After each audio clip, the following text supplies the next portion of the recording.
issues, the news, etc. And we hope that this week will be great for all of us. And in case you're wondering, Cito, bakit parang super emphasis mo dito sa great week, good week? Well, just I don't want to bum you guys out, but just to put everything in context, last week, two of my friends passed away. One died of lung cancer, another one died of COVID-19. The guy who died of COVID-19 was in the hospital for 1 month, more or less, and he had comorbidities. I think he was diabetic, he was overweight, etc. And he had one bad habit. He had a bad habit, allegedly, reportedly by other friends, saying the guy just didn't like wearing a mask. He found it very stifling, so he often would go about without a mask. Unfortunately, in the process, either he got it from one of his employees or he gave it to his other employees. But short story is they all got it, and my friend is now gone to the pearly gates. Now, in addition to that, a friend of mine lost her house, so their house burnt down. And another person in my life, someone I dearly care for, gave us a message that she's being tested for a lump in her breast. So you'll probably go, it's like, Cito, why are you telling us all this bad news? Well, first of all, yeah, it sucks. It sucks that all of this is happening, and I'm sure we're not the exemption to the case. Many of you are struggling. Many of you have challenges. But I just want to put across something to all of you.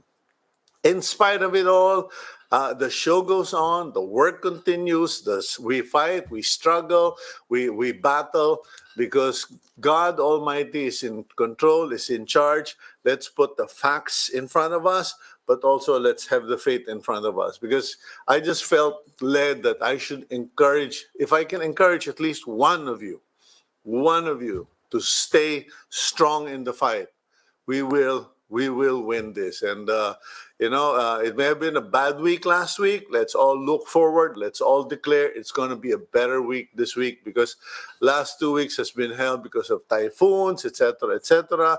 But let's look forward. And I actually would encourage you to do something really crazy. Most people will say, "Oh, that's not really crazy." Let's go start playing some Christmas music. In any case, I will try to do that much later in the program. But for today, let's get on with the program. This is Agenda, and you are watching us via Signal TV, channels 8 and 250, as well as on Facebook.com/OneNewsPH. And you can also watch us via YouTube, One News PH. Today is November 23, 2020. It's a Monday. And our guest for today will be BusinessWorld columnist, economist, and multi-titled personality, multi-titled because he's president of the Foundation for Economic Freedom. He is with his own groups. He's got, I think, like 4 of them. But we will be speaking with economist Calixto Chikiamco of the BusinessWorld, and let's find out. Because aside from asking him about the pronouncement of the Bangko Sentral of the Bangko Sentral Pilipinas, that the worst is over, we want to get an education on why the BSP thinks the worst is over. Is it really over in terms of the economic downturn? And also, why is the Foundation for Economic Freedom pushing for the planting of more trees and the liberalization of products? Kasi ang sa kanila, they want to support tree farming. And let's find out. Pero medyo controversial yung timing. In any case, we will also speak, this is now more to the younger generation, Robert C. We will speak with Robert C. regarding he's a transport economist and convener of Move as One Coalition. Kasi President Rodrigo Duterte recently signed the proclamation saying, I think, third week of November, which is actually now, as the National Bicycle Day. Ang tanong, sino yung kanilang poster boy? Yung kaibigan ko si Ariel Loreta? Para sa ikaunlad ng bayan, bisikleta ang kailangan. But in any case, we will also speak with our news correspondent, Greg Gregorio, regarding the vaccines, and I'm trying to get my friend Mike Toledo out of bed because he texted me something recently, and very interesting conversations he's been. Alam niyo si Mike Toledo, aside from being the epitome of the class public relations executive, eh siya yung ikot ng ikot sa mga contacts, mga parties, mga VIPs, and gathering inside info. He has quite a bit of information regarding these vaccines. In any case, let's go to the front page of the Philippine Star. And let's take a look at the stories therein. Banner story of today's paper: the House of Representatives seek a 5 billion peso increase for the country's 2021 Calamity Fund. Calamity Fund lang yan, ha? Hindi pa po yan yung lahat ng mga magiging problema ng ibang departamento because of the Santa Cruzan ng mga bagyo. In any case, right next to that, United States Security,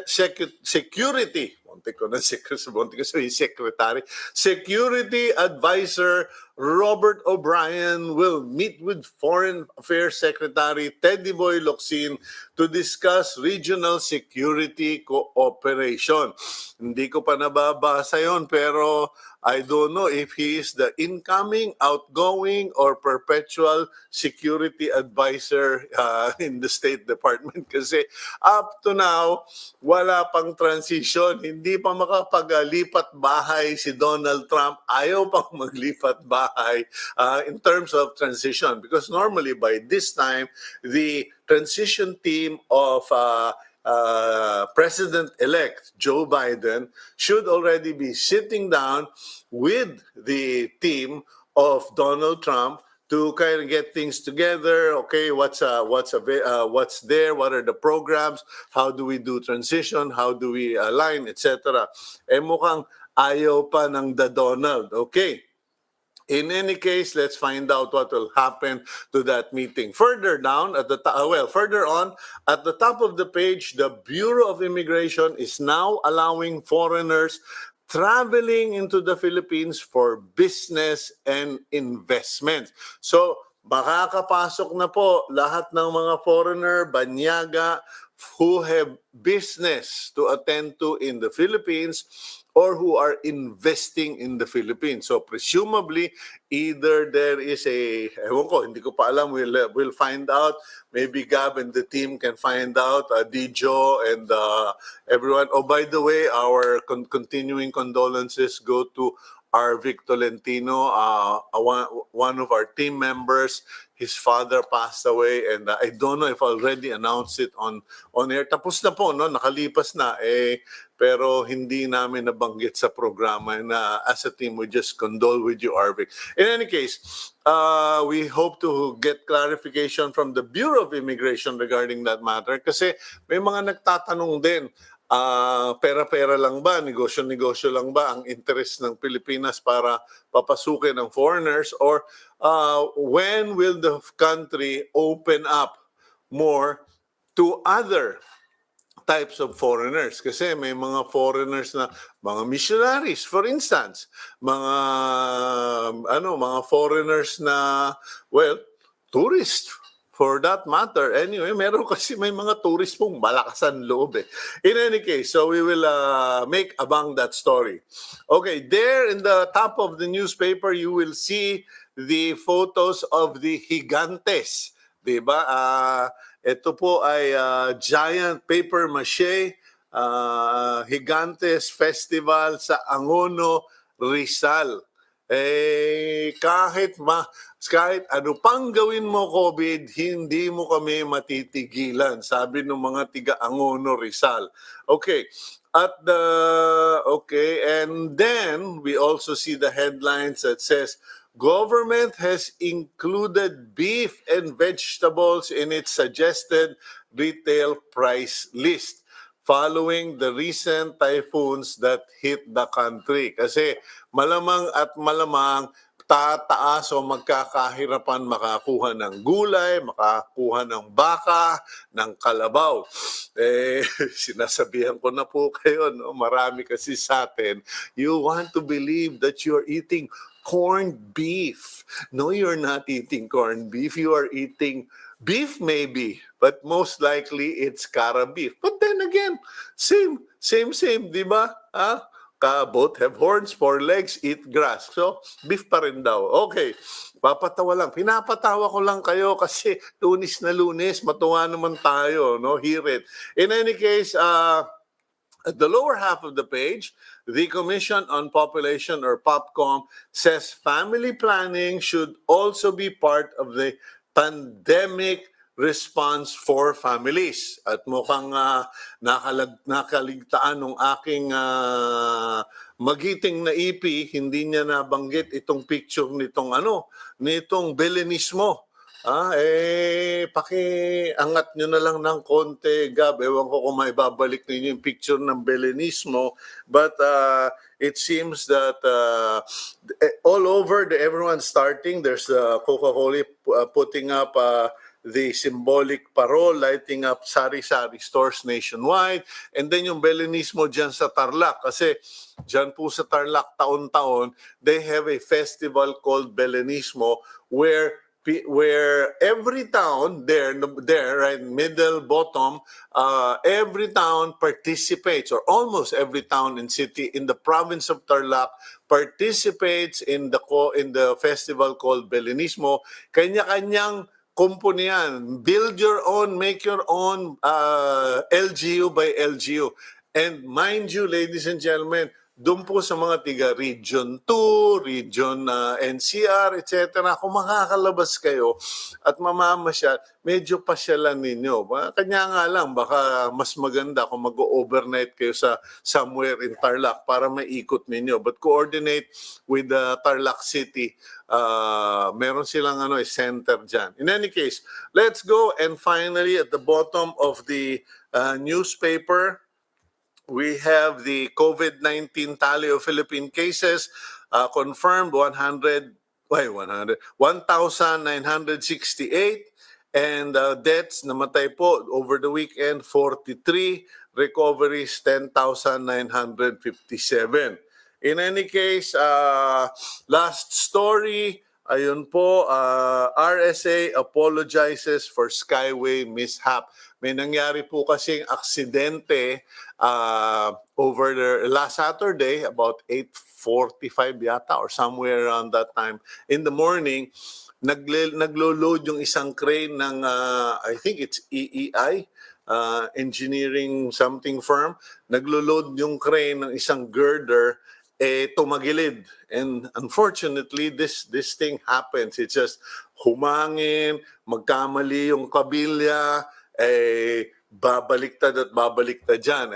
Lalo na you're using big cranes. So, sadly, a motorcycle rider was killed and 3 other individuals were hurt, wounded, and nasira yata mga 4-5 kotse. Ginagampanan naman ng EEI at San Miguel, and Ramon Ang has already issued a public apology for this, and we do hope that this sort of thing will not affect. Kasi medyo parang iba yung balita kahapon. Instead of December, mabdi-delay yung project na yun to February. In any case, we do hope that thing is sorted out, and the delay, there won't be too much of a delay. In any case, let's go on with our programmed interviews for today. We go now to Cito Chikiamco. He is a columnist for the Business World, board director of the Institute for Development and Econometric Analysis. He is also president of 4 different companies. Toti, good morning to you, sir. Good morning. Okay, I will go straight to the point, Sir Toti, because yung aking team na medyo parang na-surprise sila with the announcement of the BSP that the worst is over in terms of the economic downtrend or the economic pandemic. What say you, Sir Toti? Well, you can say I agree with that because the strict lockdown has eased, and therefore there'll be more mobility and certainly more economic activity. We can see that actually from 16.9% contraction in the second quarter. It's still double digit though at around nearly 11%. In the third quarter. So now, especially with Christmas and some spending and some easing of restrictions, then that should be up. Unless we go into another lockdown, I mean, a second wave. But Mm-hmm. so far, we can say that the worst is behind us. Okay, there have been facts and figures thrown around, published, mentioned regarding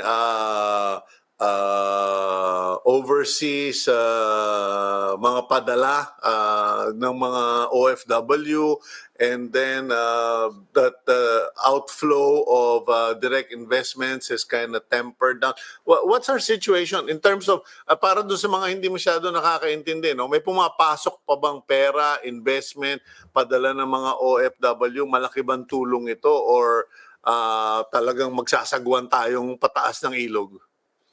Hindi naman. The remittances did not fall as much as the authorities expected.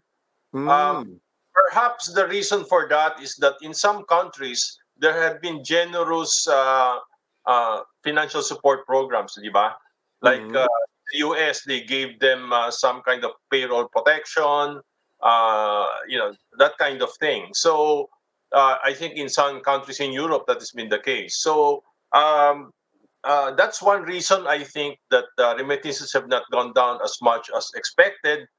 And secondly, of course, there is psychological. If their families here need money, they tend to give more, in terms of the amount of remittances they send back home. So that could be the reason why it did not fall down as much. And then BPOs are making a strong comeback, actually, uh, except for, of course, the POGOs. But the BPOs are they're nearly back to where they were before the pandemic. So it's a bright spot in the economy. The BPOs. Ever since COVID-19 erupted all over the world, one thing that remained constant is the praise, the gratitude that foreign countries, even world leaders, have expressed regarding Filipino caregivers, particularly nurses and doctors, frontliners. And people are saying talagang this is a blessing kung mawala lahat ng umalis lahat ng nurse sa isang bansa, patay yung kanilang health system, etc. Do you believe that we should carry on doing this, investing on schools, education, and create an economy of such that Filipinos go abroad, nurses and doctors, and then send money back? Well, no, of course, there's a social cost to that. People are separated from their families. No, actually, what we have the lowest spending. We have a slight lag. We have the lowest spending for health in the Let's ASEAN. find out if that is just a slight lag or we have a technical problem. In any case, we are speaking with Toti Chikiamco of the Business World. He's a columnist, and there we go. Okay, Toti, are you back? Yes, Yeah. you're back. Yeah. Okay. We were talking about the social cost for sending nurses and doctors abroad. But if you were going to balance things, Kasi may mga nagsasabi, okay lang mag-abroad sila, nasasama naman nila yung pamilya nila eh. And then, nakakapadala pa rin sila ng pera dito. Are we getting more than, are we getting a lot of money, and is it enough to justify that? Well, the problem is that we have the lowest spending on health as a percentage of GDP in the ASEAN, and that's the reason why we have the worst management of the pandemic. Actually, our cases are the second the highest in ASEAN, but highest in cases per capita. I mean, like for example, Indonesia has uh, more cases than us, but we're 3 times the case per capita than Indonesia. So we're not spending as much because actually our healthcare workers are paying are paid a pittance. So many of them are leaving. You know, so we have to correct that. Okay, in terms of economic directions, in terms of how to survive this pandemic, both medically and economically, what are the key areas you feel the government should really focus on? Kasi may mga nagsasabi, agree, may nagsasabi, padala na lang natin lahat ng mga Pilipino abroad para makapagpadala ng pera. What are your suggestions, Sir Toti? Well, a number of things. One is, of course, agriculture, as you said, because they were the only sector that grew during the lockdown. You know, and of course, social distancing is not a problem in agriculture, and of course, it's very critical in terms of the food. But the problem is structural. Ang problema natin yung land fragmentation because of CARP. So we need to correct that by allowing more land consolidation. Especially through maybe through the leasing market. But that needs to be addressed. Or else our agriculture will remain to be backward unless we solve the problem of land fragmentation. Yeah, Good. okay. Good. And I think we should also revive mining. We are one of the most mineralized countries in the world. We're not taking advantage of that. So I think we should lift the ban on mining and also on open pit, as long as they comply with the ISO standards on in the environment. I think we should allow mining to really contribute in terms of government revenues, etc. So in exports. So the other one is, as you mentioned it before, we are for liberalizing tree plantation. Yeah. Because right now the problem with planting trees is that uh, it's lumped together with natural forest. So overregulated ang planting of trees. If you plant, for example, cabbage, the government doesn't care about how you plant, etc. But with trees, they overregulate it. You have to get permits for planting, for inventory, for harvesting, for transport, which goes to just extortion and the like. So what we are for is to liberalize tree plantations. This is the answer actually to the need for more trees, is to incentivize the private sector to plant more trees, tree farms.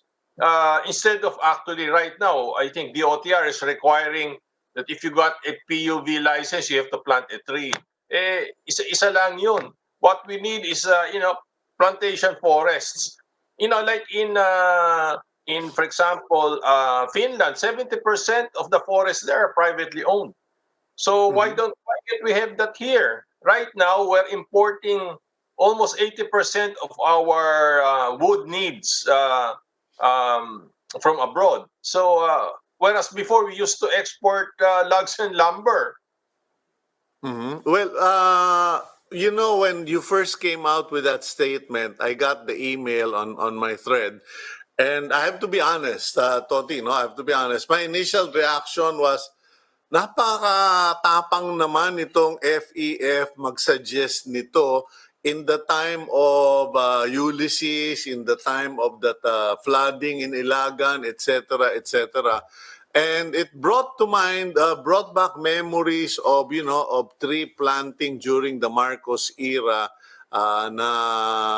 actually tree farming, I mean, na puro export nga, walang pakinabang ang Pilipinas, except, to be a production site. What would change in the scenario that the Foundation for Economic Freedom is suggesting? Okay? During Marcos' time, okay, the problem is property rights. One first is the government imposed a reforestation fee and said that it's sila ang responsible for reforestation. So that's a problem. When you have the government doing it, nothing comes out of it, no?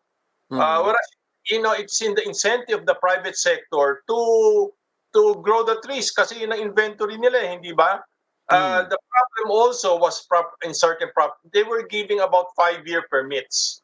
Then to grow a tree, you need about at least the 20. years to 20 years, depending on the Yeah. species. Diba?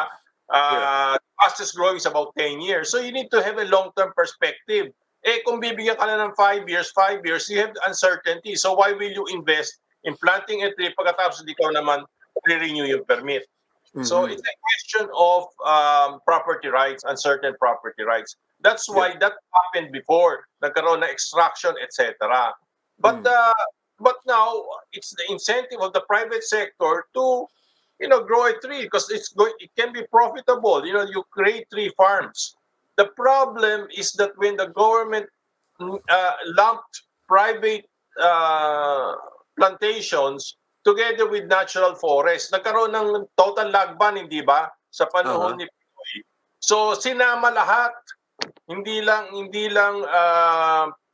natural forest, pati planted forest. So ang nangyari, namatay lahat.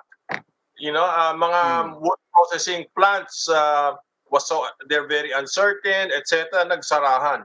So wala ring market for the trees. So what we are saying for is let's distinguish between planted forest and natural forest. Liberalize natin planted forest. Wala naman sobrang permits. Everything requires a permit. It's like planting a tree. It's like would be like planting cabbage or repolyo, di ba? Well, Toti, I want to affirm or at least confirm what you've mentioned. No? Unang-una, mga kaibigan, yung sinasabi ni Sir Toti na mas madaling hindi hinuhuli, hindi pinapara yung nagtatanim ng repolyo kahit na bundok-bundok na yung kanilang nilagas para magtanim ng repolyo. I mean, I have always criticized that there is an overproduction of vegetables up north. They've essentially ripped out all of the trees in the landscape towards Mount Data, etc. Dati nung dumadaan kami ng mga bata kami, puro pine tree yun. Ngayon puro repolyo na at saka pechay. Now, I also want to confirm the fact that nagkakaproblema na sa kahoy because that's the reason why we're beginning to run out of coconut trees as well. Kasi coconut na lang po ang ginagamit na pang-construction. In fact, many of the school ceilings that collapsed or buildings that collapsed dun sa mga nakaraang earthquakes, etc. Nung inanalyze ko yung mga photos na pinakita sa akin ng DepEd, they were made of coco lumber. And I said, my God, you don't use coco lumber for school buildings like this. This is stupid. In any case, you're correct. Now, is there any logical undertaking or meron bang matinong ginagawa towards establishing the goals you want? Kasi I agree with the mining if you were to do it like Australia does it. Australia is so tough, they tax the mining companies so much that even Australian mining companies start going to other countries in the region or further away. Kasi sabi nila, napakahigpit dun sa bansa namin. Is there any undertaking? Is somebody doing something to get this in order? Yeah, well, I think, as I said, that it's a matter of the mindset of the DNR to live. The solution is not a ban. The solution is a better regulation. And I said, if we don't trust our own institutions, get an ISO certification for all, especially the responsible mining. Actually, Mm. the ones causing environmental destruction are the small scale miners. Yung Mhm. mga very unregulated mining dyan at the local level. They're the ones that are, but for the responsible miners, I think we should encourage them to expand.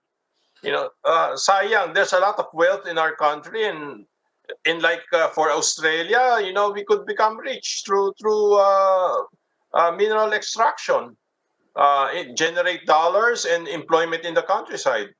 Mhm. Okay, so but has anyone sat down to discuss this? Kasi parang nagtuturoan eh. Hindi, responsable yung mga miners na yan eh. Tapos sasabihin naman, oh hindi, overregulated kami, pati sa tree planting, ay sa tree farming, etc.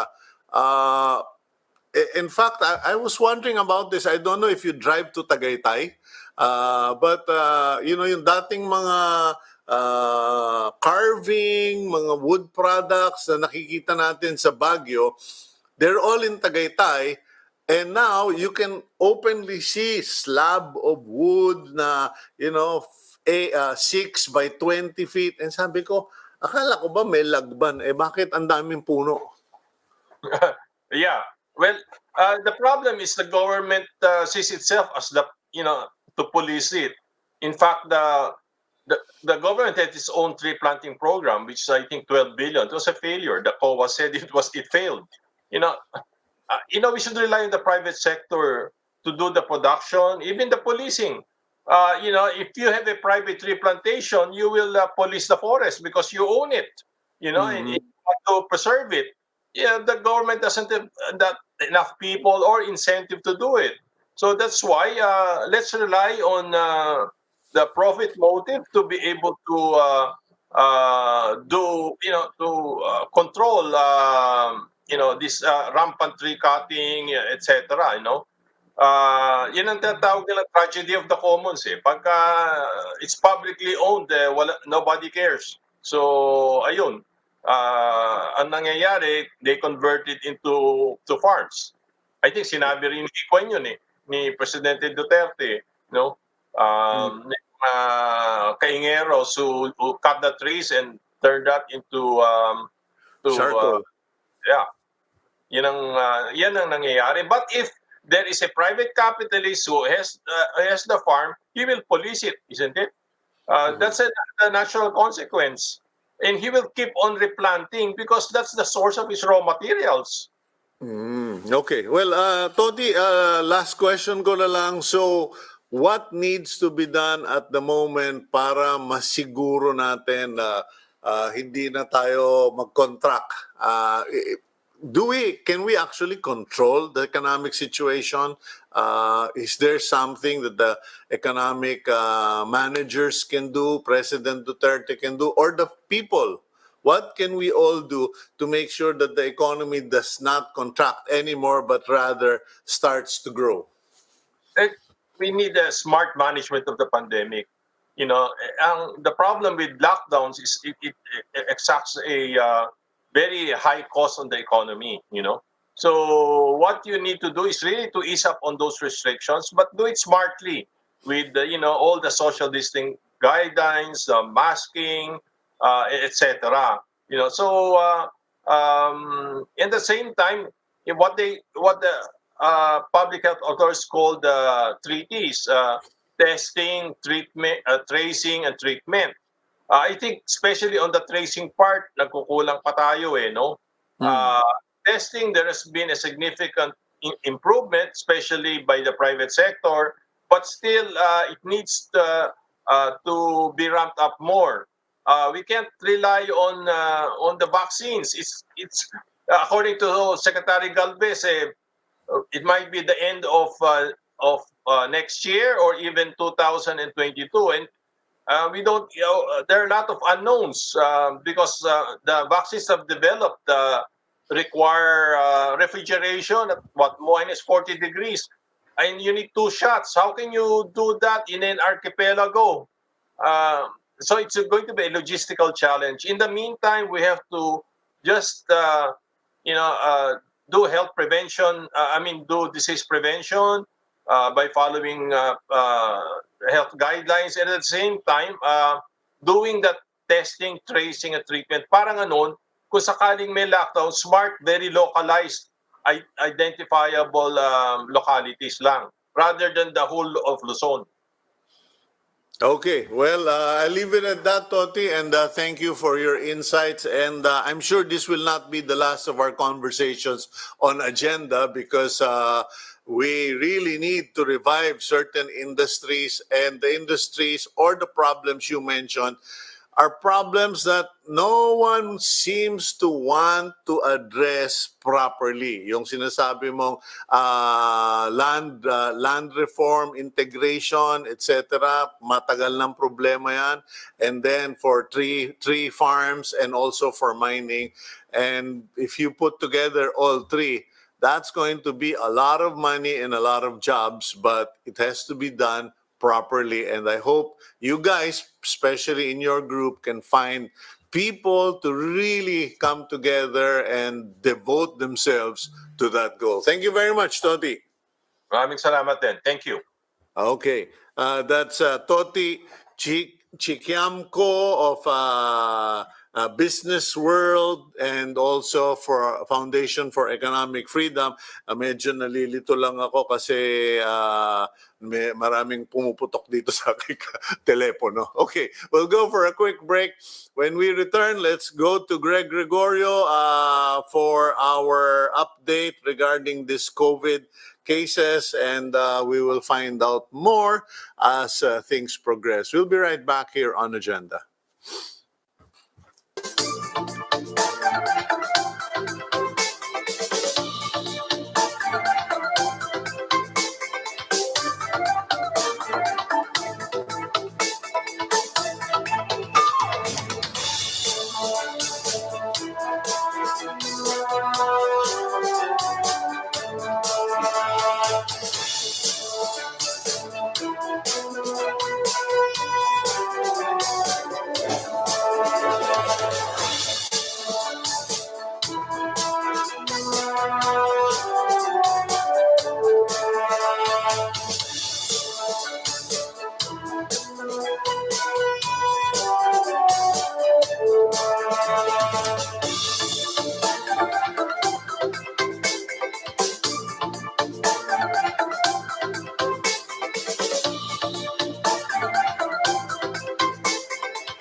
Welcome back to the program Agenda. I'm Cito Beltran, your host, and you are watching us via Signal TV channels 8 and 250. And please look after your health, kasi medyo marami-rami ng kakilala natin ng nagkakakomplikasyon. Yung iba napapraning na kasi hindi nila alam kung may COVID sila, may sipon sila, o may trangkaso. In any case, everyone is hoping to get the vaccine, that the vaccine will come out. At the moment, don't hold your breath, kasi as much as I want you to be optimistic, mukhang matatagalan pa raw. But let's find out from our veteran, batang-bata, veteran na, no? News, tawag namin noon dati, news hound pero ngayon correspondent na. Okay, Greg Gregorio of TV5. Greg, good morning to you. Good morning, Cito. Hindi ka naman mukhang veterano, no? Batang-bata ka pa, no? In any case, Greg, good. Nice to see you again. Nice to see you in the pink of health. And matanong ko lang, what's our situation with this vaccine? Kasi kagabi pa, ang dami ko nang nare-receive na mga kung ano-anong email tungkol dito sa vaccine. Did you hear about that conspiracy theory na itong vaccine daw pag nung binubuo raw when it was being formulated, it can result in the altering of the DNA of a human being. Tapos yung iba naman we will become worker ants for Bill Gates, etc. Ano na ba ang balita, pare ko? Cito, first on that conspiracy theory, you have asked Dr. Montoya in the past. Dr. Montoya of the DOST Philippine Council for Health Research and Development about the possibility of altering the DNA. Dr. Montoya said that is not true, but they're all in close monitoring of every vaccine that is being developed all around the globe. Now, when it comes to the vaccine development, the country is in continuing talks with 17 foreign manufacturers as possible sources of our COVID-19 vaccine supply to possibly immunize at least 25 million Filipinos against COVID-19. And when it comes to the availability of the vaccine as compared to the initial timeline of the government, that is the best case scenario of end of second quarter of 2021. FDA Director General Eric Domingo said on last Friday, that that an approved or unauthorized vaccine may come in the Philippines as early as first quarter of 2021. But this is because of the possible issuance of an emergency use authorization that is quite different from the registration of a vaccine. According to Undersecretary Domingo, EUA, or the emergency use authorization, is given to a vaccine even prior to registration upon certain circumstances. For example, there is no registered vaccine or product in the market yet, but we have to address a certain incident. Thus, they are authorizing the use of such vaccine. Cito? Okay, you've given us your formal report, so to speak. Pero ano ba yung mga inside information? Kasi I remember about a month or so ago, we were talking about Sinovac, we were talking about the Chinese vaccine, we were talking about the Sputnik vaccine. Pinaka nadidinig ko na lang yung gangwar ng Sputnik at saka Oxo sa Bilibid. Ano na nangyari? Cito, Russia's Gamaleya is still pending with our vaccine experts panel. Gamaleya is among the 5 foreign manufacturers who have expressed intent to conduct phase 3 clinical trials here in the Philippines. These 5 are Sinovac from China, which I have mentioned, Russia's Gamaleya, Johnson & Johnson from the United States, the Clover Biopharmaceuticals from China again, and the AstraZeneca.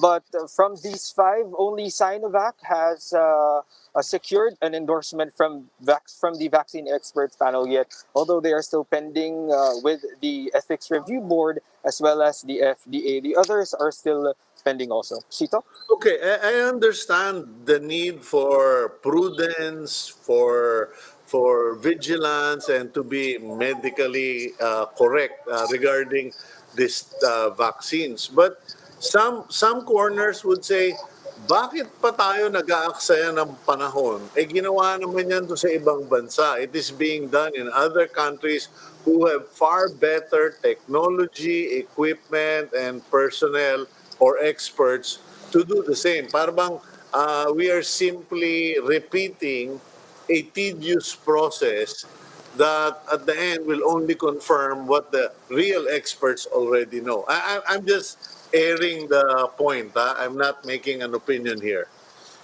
Cito, our authorities have been explaining that these regulatory procedures are just a sort of layer of assurance or layer of the procedures to make sure that these vaccines that will come into our country will be safe and effective for usage here in the country. As we have mentioned, the country is intending to vaccinate at least 25 million Filipinos against COVID-19.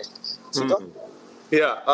Any updates regarding yung mga advance payments, down payments of the Philippine government to any particular manufacturer? Have we actually shelled out money, placement fee, ika nga nila, doon sa mga kumpanya, and what companies, if any, have received the placement fee? Sito, from what we know, last Thursday, presidential spokesperson Secretary Harry Roque said the president has already given approval to this advance payment scheme. Pero wala pa tayong narinig from the DOH if we have already placed such. Yun nga lang, Undersecretary Maria Rosario Vergeire has mentioned a couple of times in the past na merong mga vaccine manufacturers na nanghihingi nga ng advance payment. Now, according to Secretary Roque, pumayag ang Pangulo kasi nga kung hindi daw tayo mag-advance payment, baka mahuli tayo sa pagkuha ng supply ng COVID-19 vaccine. As we all know, many countries around the world are affected by the COVID-19. Thus, every country is also looking into securing a supply of this vaccine.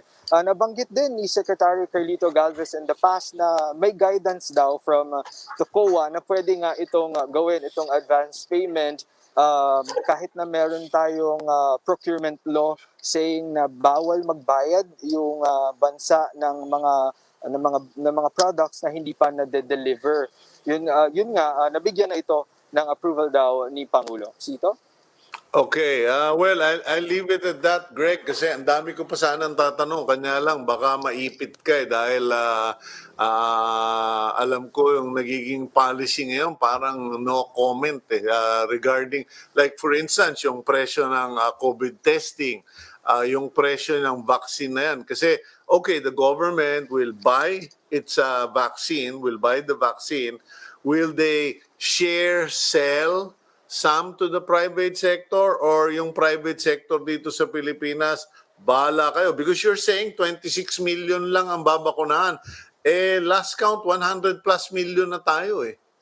Sito yung 25 million, that's just the initial, but the target is 75% of the country's population to achieve the herd immunity against COVID-19. Now, when it comes to the who will sell out or will sell out the budget for the vaccine procurement, ang alam natin sa ngayon, merong 3 billion na initial estimate for the initial budget for the vaccine procurement. Uutang daw ng 300 million US dollars sa World Bank and Asian Development Bank. Pero sabi ni Undersecretary Maria Rosario Vergeire, lahat daw magbabago pa kung magkano yung kailangan at kung magkano yung gagastos, depende dun sa mga bakunang madedevelop kasi hindi din naman daw automatic na, for example, yung Pfizer and Moderna na nagsabi na meron silang 95% or around 95% efficacy, hindi naman daw ibig sabihin na bibilihin ito kasi nga marami pa siyang logistical requirement, kailangan mo ng pag-aralan if the country could afford or avail these vaccines. In other words, magmaskara, mag-social distancing, maghugas ng kamay, at bawal ma-COVID kasi mukhang matagal pa ang labanan. Thank you very much, Greg Gregorio, and please stay safe, stay strong, stay healthy. Thank you, Sito. Stay safe too.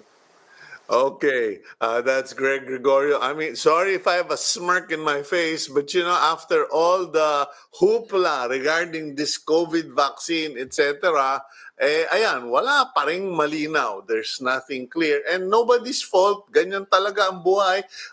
That is humanity for you.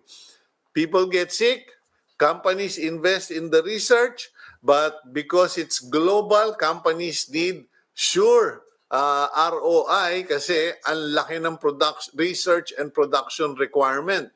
And ang problema naman dito, Baka naman magkaroon ng bidding war. Paano na kami? Paano na tayo sa Pilipinas? Sabi naman ng mga world leaders, hindi kami papayag na magka-bidding war.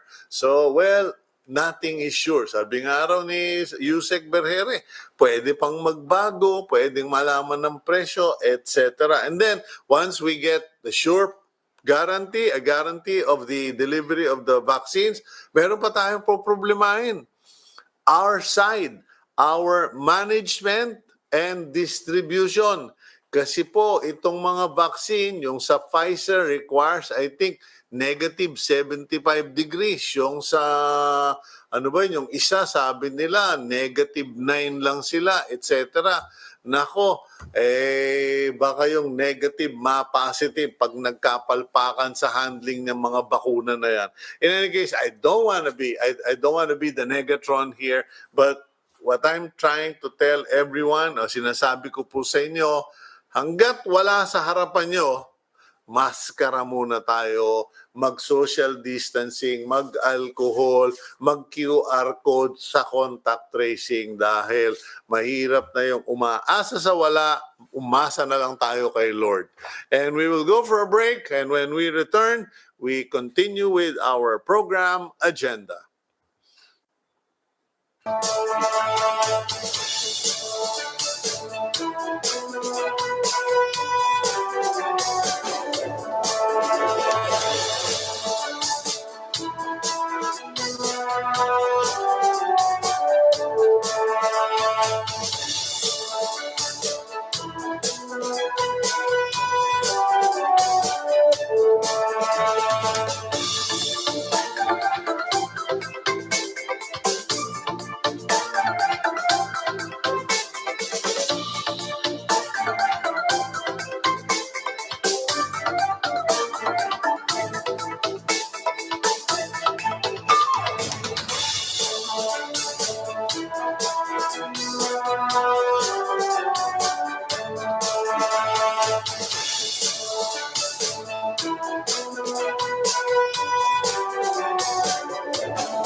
Welcome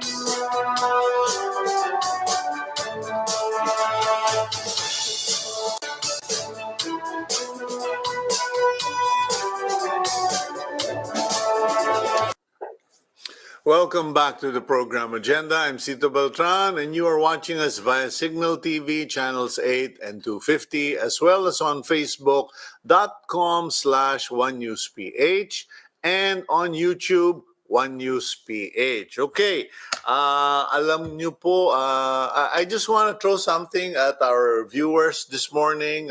Those of you who are at home and have been at home for the longest period, ito lang, no? It is a question that was mentioned, posed by a speaker that I picked up yesterday or the day before.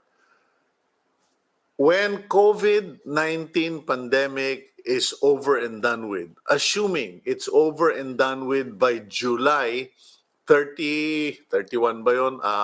2021, okay? Which is when, according to Greg Gregorio, baka meron ng bakuna. What will you have to show for all the months that we've been in lockdown or in some form of quarantine or self-preservation mode? Ano ang mapapakita ninyo? Anong nagawa ninyo? What did you do? What did you learn? Anong bagong kaalaman ang nakuha ninyo while under lockdown? Who have you helped? Who have you given hope for? Etc. I'm asking all of these questions because I believe it is our responsibility to have something to show for all of this time. Medyo, kumbaga, let us bring relevance to our detention. Kumbaga, napapanood nyo lahat yung mga prisoner movie, yung iba nagpalaki ng katawan, yung iba natutong gumawa ng kung ano-ano, yung iba natuto ng language. Have you learned a new language? Have you acquired a new skill? Has there been a change in your environment? Have you improved your relationships? Okay, I'm not trying to do a motivational program here, but I think it was a very good question to pose to everyone during pandemic. What do you have to show for it? Anong mapapakita mo sa 8 buwan na naka-quarantine tayo? Anong mapapakita ninyo pagdating ng July 2021 pag may bakuna na raw? In any case, one of my friends actually has posted on Facebook, medyo shift tayo ng konti, no? Makalain ba naman nun, nagbisikleta simula Matuod, dun sa may Kalatagan, Batangas, Matuod, Batangas, binisikleta niya papuntang Marikina. And ewan ko kung inabot siyang 8 hours ba or something. Pero sabi niya, Sito, you should try it. Sabi ko, ano ka mo? Ang layo-layo noon. Hindi bro, nakakain ako ng lomi sa ganito, nakakain ako ng puto sa ganito, Hindi naman siya nagbisikleta parang marathon, ano? Pero tuloy-tuloy, binyahin niya. Which brings us to our next topic. Ang galing bang kumambyo? Okay, our next topic.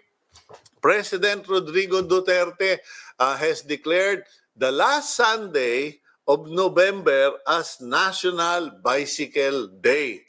And bravo! Pero reaction ko, bakit kailangan pang May Day? Ba't hindi mo na lang gawing National Lifestyle Law? Parang kumbaga kasi yung anak ko nga nasa Holland, my daughter is in Holland, and she was saying, I said, have you started going on bicycle?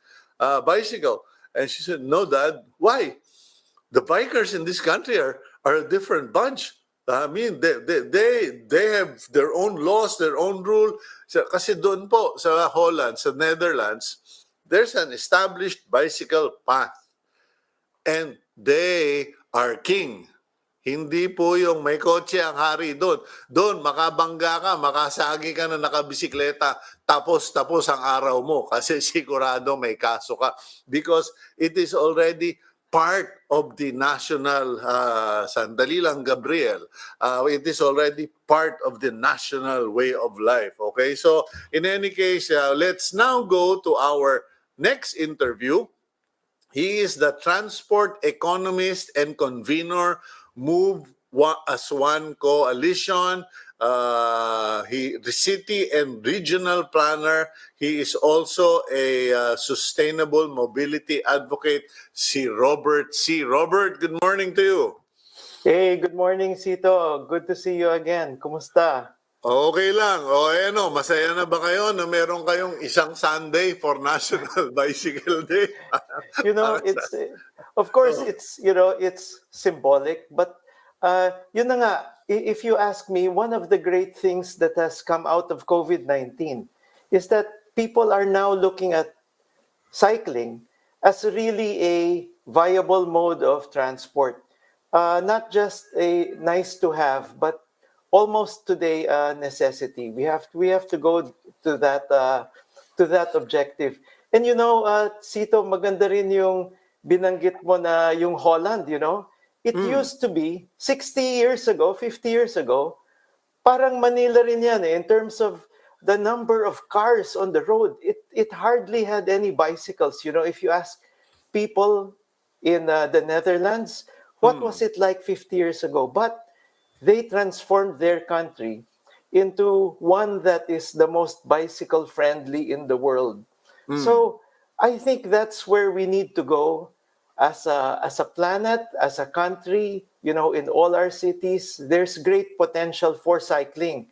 And yun na nga eh, it's, I think we need to see it really as a mode of transport that should become, wherever possible, the dominant mode of transport. But the question is this, no? Kasi alam mo, yung bigyan mo ng isang araw, National Bicycle Day, thank you. Pero parang, um, it's just one out of many. Yes. Meron kang Thanksgiving Day, All Souls Day, etc. Buti pa nga kung yung All Souls Day, ma-celebrate mo, no? But right now, my question is there really any serious group, a bunch of people who are actually working to make your dream, my dream, or the experience of the Netherlands happen in the Philippines? Kasi parang sa akin, nakikita ko lang, no, correct me if I'm wrong, Robert, no? Kasi Yeah. I'm struggling here. I don't want to be a negatron. I want to be an Yes. optimist, but I have to bring certain things to attention. When we Yeah. all started talking about biking, there were already officials who were contrarian. Sabi nila, wag sa EDSA, wag sa main streets. Ogag pala kayo eh. Saan kami magbibisikleta? Sa sala namin. Kanya nga kami magbibisikleta papunta sa opisina. Ang daanan lang na patag sa Pilipinas ay sa EDSA. And then when you go to DPWH, well, hats off to Mark Villar. At least they put up a bicycle lane doon sa may C6 extension na mahaba. That helps. The question is there are there people in government who are actually championing this cause, championing this movement where we create lanes just for bicycles, where we create paths na shaded paths or artificially designed areas? Kasi as you put it, this is a viable option that will not only give us mobility, but will make Filipinos healthier. Yeah. You know, Wasito, of course, we want results yesterday, right? We wanted results yesterday. And many of us in civil society, yung Move as One Coalition, we are disappointed that we didn't do much more in like the last 6 months since naka-lockdown tayo. And there has this push towards more physically distanced mobility. Pero one very good indication is yung Bayanihan 2 allocated 1.3 billion to the development of protected bicycle lanes, bicycle racks, and bicycle sharing programs. Of course, yung Bayanihan 2, they've only disbursed the money just very recently, and it's only now being procured, partly by DOTR, and I think they will be working with DPWH and MMDA on yung bicycle network. So we need to keep the pressure, but we need to expect results in the next, few months. We need to see protected bicycle lanes. Kasi ang dami nang nagbabike, right? Yeah. Everywhere we see. If you go to a mall, just count how many bicycles there are now in the parking lots, right? Ang daming nagbabike ngayon, and we need to protect them, especially essential workers. Because every once in a while, we hear of essential workers, fatalities, injuries. If we don't have protected bicycle lanes, we will see more road crashes Yeah. that will injure and kill people. Well, I respect, Robert, that, I respect the fact that you admitted that, we in civil society did not take advantage of the months given to us during lockdown. Again, are there groups? Kasi parang ikaw pa lang ang nai-interview namin regarding this bicycle thing. And of course, Senator Pia Cayetano. And it kind of makes you wonder,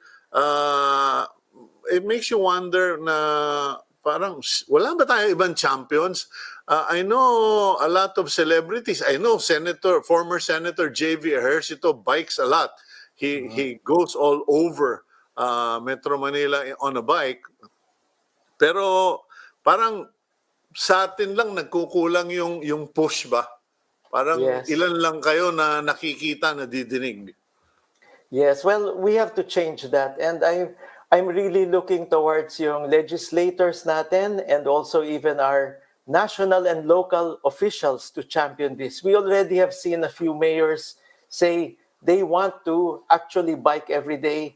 I've heard even some top government officials say it would be great if I could bike, from my home to my office every single day, as we see officials in many other countries do that. Di ba po sa Netherlands, I think, even some of the royals there, right, are actually bikers. Aba, And doon pati Prime Minister nagbibisikleta. yes. Yeah. But So, Robert, let me just read the comment by Rogelio Alarcon. Cito, sa Pilipinas, lalo na sa Maynila, mainit ang panahon, nakakaisang kanto ka pa lang, pawis na pawis ka na. Rogelio, just a reaction to this, I have to react to it, Robert. Alam niyo po, maraming lugar sa buong mundo, mga tao, dalawa ang dalaang bihisan. I saw this in New York.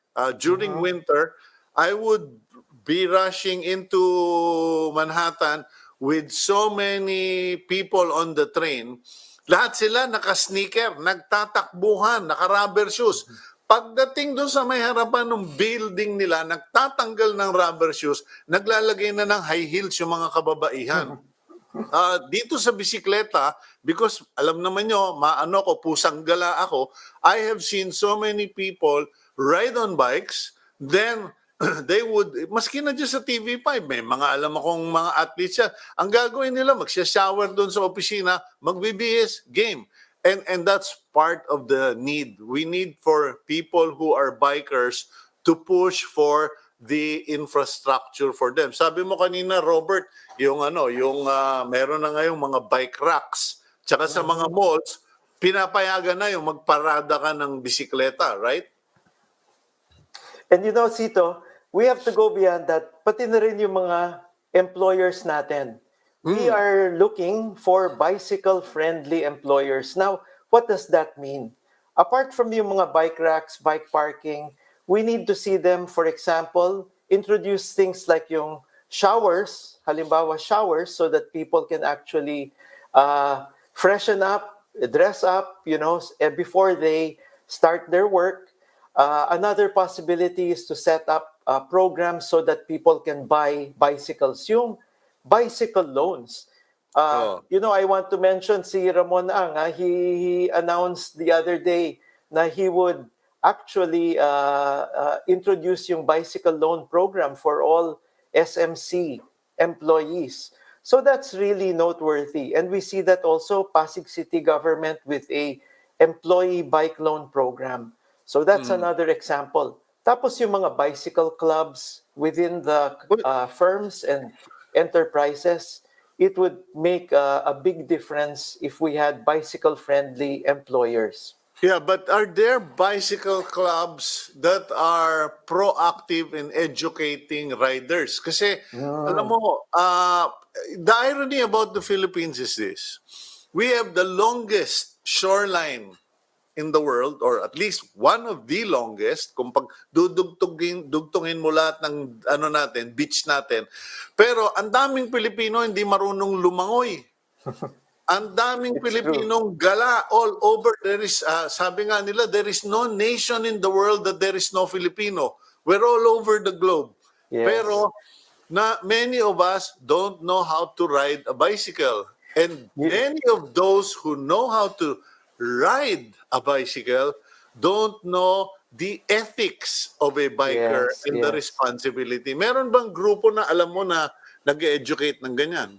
Oh yes, there are many bicycle groups, Cito, and there are groups, of course, like MNL Moves. There's Cycling Matters, Firefly Brigade. Many of these groups have education programs for their cyclists and also for people who want to learn. Maraming adults na hindi marunong magbisikleta and they have programs for teaching adults how to bike. But this is one suggestion. Dapat DepEd should make bicycle education compulsory. Elementary school and secondary school, we should have bicycle education. Every student should learn how to ride a bike and yung safe bike riding. I think there's no question it would be a great thing for our society. As you see in Holland, di ba? Every student bikes to school. Yeah, correct. And actually, in terms of yung, I think, both physical and psychological development of a young person, if you know how to bike, it gives you that additional self-confidence. And, that's something really that, every young person could benefit from. Yeah. And you hear so many stories, right? In terms of, the word resilience. If not for a bicycle, Sorry, Robert. Yung Yes. word resilience na yan, kung tao yan, nabaril na yan. Yeah, okay. But puro na lang tayo resilient eh. Ang tanong, solution. I mean, going back to the topic, Yes. you're obviously convener of Move as One coalition. And I'm assuming that that's a coalition of independent groups who want independent mobility. Ang tanong, meron na bang program and plan of action, both civil society and national government or local government for that matter, to make sure that we are heading towards the right direction na pinag-uusapan natin? Kasi sinabi mo, all school children dapat may bisikleta. Yay! Ang tanong, saan kukuha ng pera? Diba? Yes. Lahat ng Pilipino may cellphone, pero hindi lahat may bisikleta at hindi lahat marunong magbisikleta. Yes. Well, let me just talk first about Move as One coalition. You were mentioning what good has come out of this pandemic, and one good thing is that yung sustainable mobility advocates, we have gotten together in a group called the Move as One coalition, and we are pushing for sustainable mobility options as soon as possible. And this means public transport, walking, and cycling should be prioritized. You see, today, if you look at all our roads, punong-puno ng kotse. It seems almost that the main client is the car user. But the vast majority of Filipinos, wala silang kotse. They depend on public transport, walking, or cycling to get where they want to go. So this is where we need to change or repurpose our roads to prioritize public transport, walking, and cycling. Second, we are lobbying for putting resources in the 2021 budget to back that up. You see, right now, in the original proposal from the House, there was hardly any budget allocation for walking and cycling infrastructure. Tapos yung mga investments natin in public transport were predominantly rail, which would take many, many years. Lampas na yung Duterte administration, many of these rail systems would still not be operating. What can we do? We need to prioritize yung road-based public transport. Buses and jeepneys improve their functioning through what we call service contracting. Pero yung other leg of our proposal is protected bicycle lanes. We need to make this a major infrastructure investment of the Duterte administration. Well, Robert, you were already talking about mobility in any case, so why not include motorcycles? Because I know RSA is not going to, or MVP is not going to like my suggestion. Pero you can still charge naman eh. I saw this in Malaysia, if I'm not mistaken, in Malaysia, where pati yung mga scooter pinapayagan sa expressway. Pero Yes. meron silang designated lane. Maliit lang, hindi malaki. Yes. Hindi yung limited to 400cc. Pero may bakod talaga. And the idea is, most of these people will now travel from the city center to the suburban center, live there, live affordably, but work in the city. And mabilis ang pasok, mabilis ang uwi nila. Kasi ang issue ngayon is, pag pumasok ka ng expressway, kailangan naka 400cc ka. Eh, alam mo, yung mga ganon is to compete or to be at pace with the cars. We understand that. It's safe. Pero kung magagawan na mag-expand, ano ba naman yung isa, dalawang metro, babayaran mo naman pag pumasok ka. Basta may bakod para sa sa mga scooters and small bikes. I think it's, it's towards your goal of mobility. Well, in globally in terms of road use, yung mga motorsiklo are classified also as in a way a motor vehicle that occupies the same road space as a car. So, syempre on expressways, I think that is a valid argument that you make. It shouldn't be just for the very large motorcycles. Why not admit also smaller motorcycles and maybe have some protection for them? So actually, magandang suggestion yan, because we know that motorcycles attract the most road crashes of any segment in our vehicles on the road. But yun na nga eh, the priority today is to protect people who are not in motor vehicles, who don't have a car or who don't have a motorcycle. Yeah, So but I I've been think that talking. needs to be Yeah, but I've been talking about that since for months, if not years, for years actually, na magkaroon ng designated motorcycle lane and bicycle lane on our streets. But anong sinasabi ng mga nakakausap mo sa government? Kasi last I heard, the one thing that I remember Secretary Artugade saying was, and I can understand where he was coming from, I don't want Metro Manila to turn into Saigon, na kung saan hindi ka makatawid dahil sa dami ng motorsiklo. But then again, I was saying, we're not asking that you convert all of EDSA and the main streets into motorcycle streets, but a designated lane. Ano ba, mayroon bang pag-asa yan? Well, actually, my hope, Cito, is that many of the people who opt today for motorcycles, sana they would consider cycling, and especially yung electric bicycles. Kasi I think the electric bicycles are going to be much more affordable, less polluting, or zero emission yung mga electric bikes. and they can achieve actually a lot of the same power as some of the lower range motorcycles. So I'm hoping with protected bicycle lanes, we can actually have You, better mobility. You know, the Robert, yes. what do you, ito, tinatanong, what do you mean by protected bicycle lane? What constitutes a protected bicycle lane? Because in Holland, in the Netherlands, Yes. wala namang barrier doon. Ang barrier doon, batas. Makasagi ka na nakabisikleta, Yes. tapos ka. Yes. Dito, in your model, what does it look like? Actually, I think yun na nga in Holland because all the motorists already respect yung cyclists. So pintura lang okay na.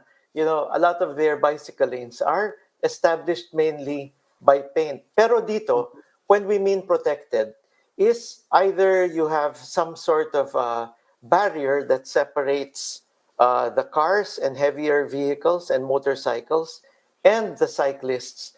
So maski yung motorsiklo, we do not recommend mixing them with bicycles kasi Yeah. you also have higher speed, more power. You could have injuries also when you have a crash between a motorcycle and a cyclist. So it's You know, either Robert, yes. yeah, Cito. sorry, listening to you, I realize where the problem is.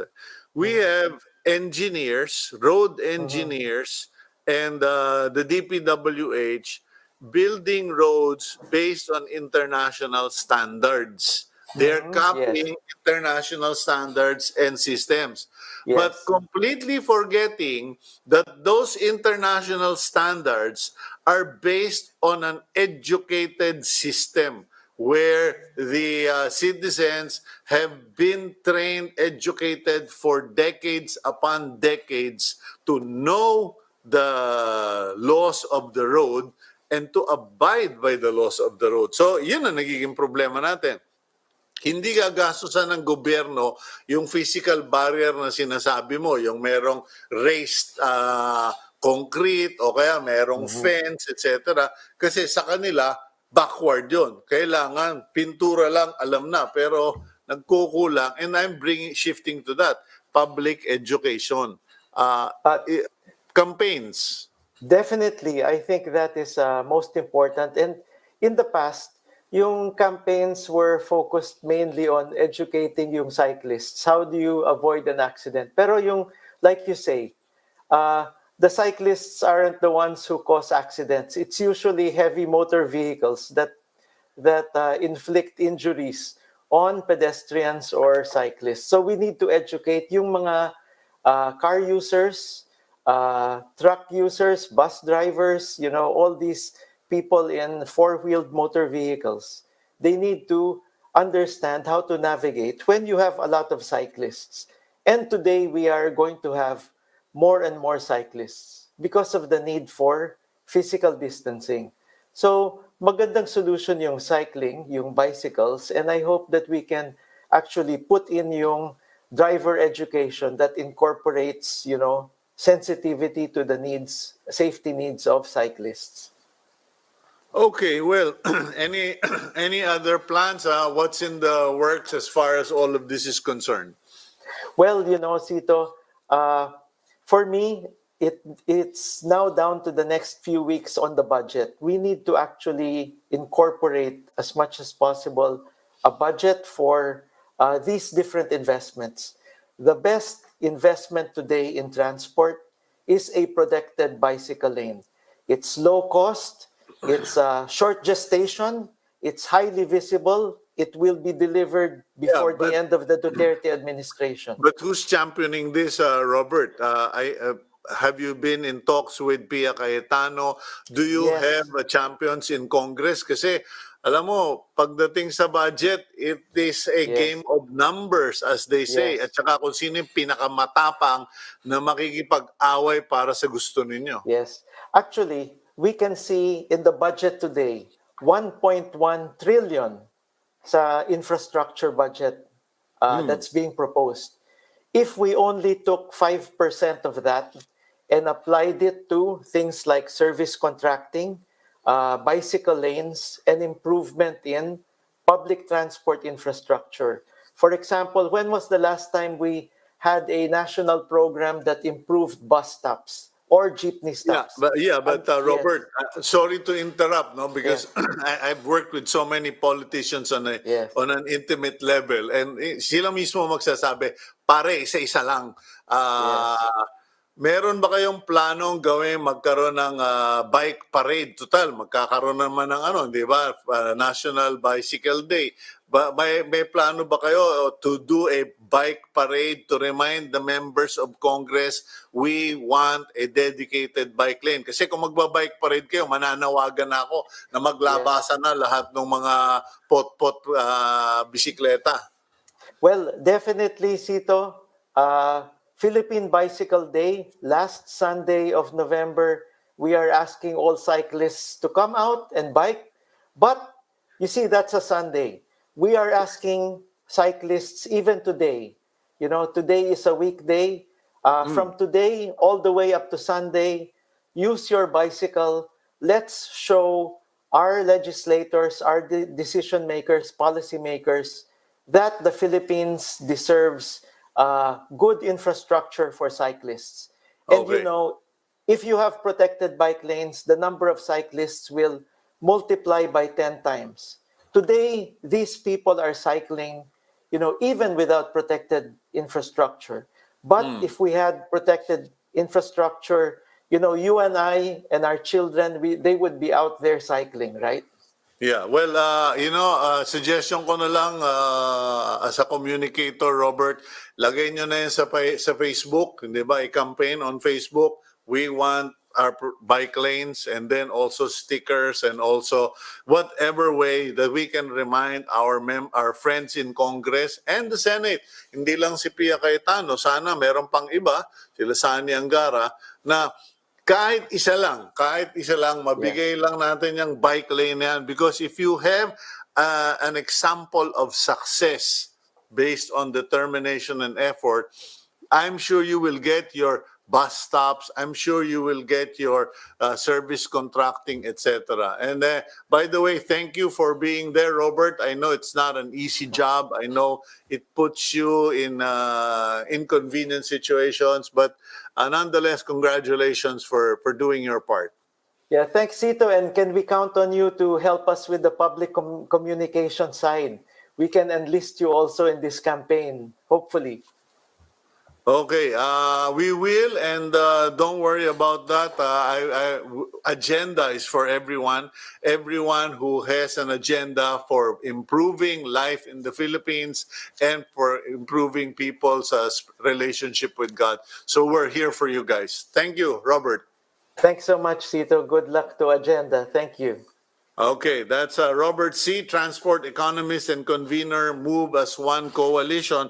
Ayun po, no, medyo, okay, sandali lang, kailangan kong basahin to dahil merong message dito. Marami tayong law hindi na-enforce, well, from Ramon Orbida.